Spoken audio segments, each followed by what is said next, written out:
Hola, bon dia, em dic Júlia i he fet un PowerPoint de català.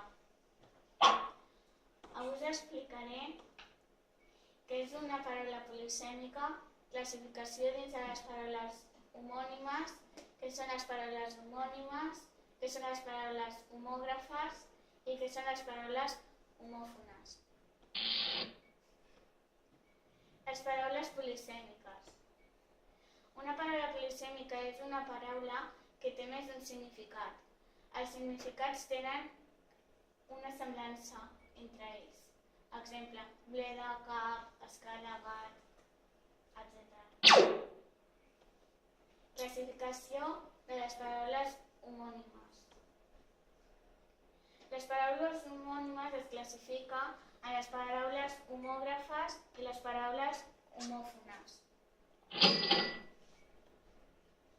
Paraules homònimes. Les paraules homònimes són les paraules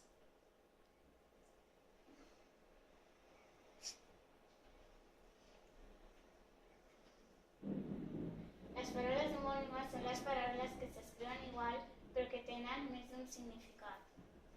Exemple, sol. Paraules homògrafes.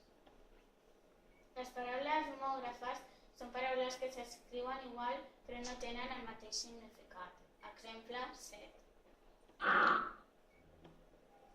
Paraules homònimes. Homòfones, perdó. Les paraules homòfones són paraules que es pronuncien igual o gairebé igual, però que s'escriuen diferent i tenen significats diferents. Exemple, espacial amb E i espacial amb A. Espero que us hagi agradat aquest PowerPoint. Adeu.